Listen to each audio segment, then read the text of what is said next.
Just look up at the night sky. I mean, really look. Every single point of light you see up there, that's a sun. And we now know that around most of them, there are worlds. You know, for as long as we've been able to look up, we've wondered, right? Are we alone? And if you just look at the math, if you run the numbers, the universe should be absolutely teeming with life. It should be a noisy, crowded, bustling place. But when we actually point our telescopes out there and we listen, really listen, all we get back is silence, an unnerving, profound cosmic quiet. And that contradiction, that gap between what should be and what is, that's the question we're going to dive into today. So, to really get to the bottom of this cosmic silence, our story doesn't start in some high-tech observatory or a NASA control room. Nope, it starts at a lunch table. The year is 1950, and a completely ordinary conversation is about to ask a question that would haunt us for decades to come. I want you to picture this. It's 1950. You've got 4 of the most brilliant physicists on the planet sitting around a lunch table at Los Alamos. They're laughing, joking about a recent cartoon in The New Yorker showing aliens in their flying saucer. It's just lighthearted banter. But one of them, the legendary Enrico Fermi, he goes quiet. He just listens. And then, out of nowhere, he looks up and asks this incredibly simple, almost childlike question. Where is everybody? Just 3 words. But in that moment, with that question, the Fermi Paradox was born. See, this wasn't just some random thought. Fermi was a guy who understood numbers, who understood scale like few people ever have. And his simple question was built on 3 absolutely staggering facts about our galaxy. Facts that, when you put them all together, they don't make any sense. Okay, so let's start with fact number 1, the sheer number of chances. Our home galaxy, the Milky Way, we think it has somewhere around 400 billion stars. That's not a typo. 400 billion suns. Each one a potential anchor for a solar system, just like ours. I mean, just try to wrap your head around the number that big. It's almost impossible. Now, for a long time, we didn't know if other stars even had planets. But now we do, and we know a huge number of them do. In fact, our best, most conservative estimates suggest there could be as many as 60 billion planets just in our galaxy that are in what we call the habitable zone. That's that perfect little sweet spot, the Goldilocks zone, where it's not too hot, not too cold, and liquid water, the stuff of life as we know it, could exist. That's 60 billion potential Earths, 60 billion cradles just waiting for life to spark. And here's the kicker, the final piece of the puzzle, time. The Milky Way isn't new, it's ancient. It's been around for over 13 billion years. That is an almost incomprehensible amount of time for life to get started, to evolve, to become intelligent, to build spaceships, and to spread out. Our entire human history is just a tiny, tiny fraction of a second on that cosmic clock.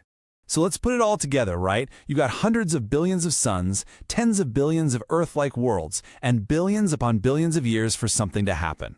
The odds, the sheer overwhelming probability, say that someone, somewhere, should have made it big by now. We should see something, their signals, their giant spacefaring structures, some kind of evidence, and yet when we look, there's nothing, not a whisper. That is the Fermi Paradox, the great haunting silence. But believe it or not, the problem gets even worse. A crucial piece of Fermi's logic is the idea that there's nothing special about Earth. In fact, if you look at the grand cosmic timeline, we're not just on time, we are incredibly, fashionably late to the party. Just take a look at this timeline. The Milky Way galaxy had been stable, forming stars and planets for billions of years before our little solar system even began to coalesce out of dust and gas. To be precise, about 5 billion years. That's a 5 billion year head start for any other civilization out there. That's longer than the entire existence of planet Earth. Think of what a civilization could do with that kind of lead time. I mean, even a million years, which is a blink of an eye in cosmic terms, is an eternity for a technological species. Just think about us. Go back a mere 100 years, no internet, no spaceflight, nothing. Now imagine a civilization a million years more advanced than we are today.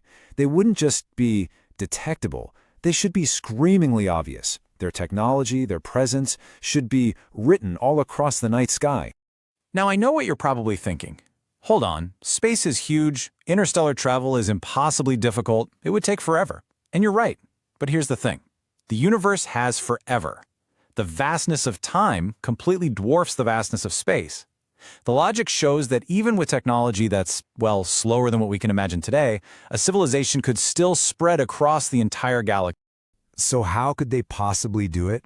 Well, there's this fascinating and honestly kind of terrifying idea called a von Neumann probe. The concept was dreamed up by the mathematician John von Neumann. Imagine a spacecraft that's not just a ship, but also a fully autonomous, AI-driven factory. Think of it like a smart 3D printer with its own rockets and mining equipment. You'd only ever have to build and launch one of them, just one. And the process is just brutally simple and efficient. The first probe arrives in a new star system, it finds some asteroids or a barren moon, and it starts mining the raw materials. Then it uses those materials to 3D print perfect copies of itself. Maybe 1 becomes 2, 2 become 4, 4 become 8, then it launches those brand new probes to the next set of stars. It's like a mechanical virus. It spreads exponentially. And the math shows that even with pretty slow, sublight speed travel, a single civilization could fill the entire galaxy with these probes in just a few 100 million years, which again is just a fraction of the galaxy's age. And yet, we don't see them anywhere. So if the galaxy should be full, why does it feel so empty? If it should be loud, why is it so quiet? Well, this leads us to one of the most chilling, and frankly, one of the most terrifying possible answers to the Fermi Paradox. What if the silence isn't an accident? What if the silence is on purpose? You know, when we think about what super advanced aliens might be like, we tend to fall into one of two camps. There's the optimistic view, the view of people like Carl Sagan, who believe that for a civilization to survive long enough to travel the stars, it must have solved its own problems. It must have become wise and peaceful and cooperative. But then, there's the pessimistic view, the view that says no matter how advanced you get, one drive overrides everything else: self-preservation, survival. And if you follow that pessimistic line of thinking, you end up in a very dark place. You end up at the dark forest hypothesis. This theory completely reframes the universe. It's not an empty stage waiting for us to explore it. Instead, the universe is a dark forest, and it's filled with hidden hunters. And in this forest, every other civilization is a potential threat. And the only, and I mean only, winning move is to stay absolutely silent, to hide. Now, the logic here is grim, but it's chillingly simple. First, you have to assume that any other civilization you encounter is a potential threat. Why? Because you can never know their true intentions across the vast distances of space and time.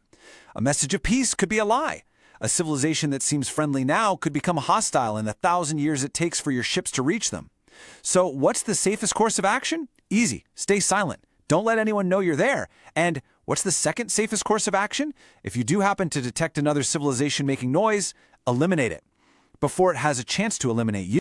And this is where this whole idea stops being this abstract sci-fi thought experiment and becomes something deeply, deeply personal. Because if the galaxy really is a dark forest governed by these brutal rules of survival, then what on earth have we been doing? We've been shouting. For nearly 100 years now, our TV shows, our radio signals, our military radar, all of it has been expanding out from Earth in a giant bubble of noise. A bubble that is essentially a giant announcement to the cosmos saying, here we are, we're on this planet right here. We have been breaking the #1 rule of the dark forest: stay quiet. So you really have to stop and ask yourself, is this a good idea? As we get ready to build bases on the moon, as we talk about going to Mars, as our presence in the solar system becomes more and more obvious, are we just painting a bigger and brighter target on our own backs? Are all our attempts to reach up and say hello actually a catastrophic civilization-ending gamble? So if you just entertain this possibility for a moment, that the great silence isn't because the universe is empty, but because it's full of civilizations hiding out of fear, well, that leads you to one last, absolutely terrifying question. What happens to the ones that don't know the rules? The civilizations that are young and loud and naive and shout into the dark before they realize they should be hiding? What happens to them? We're going to explore that and some other possible answers to the paradox next time. Stay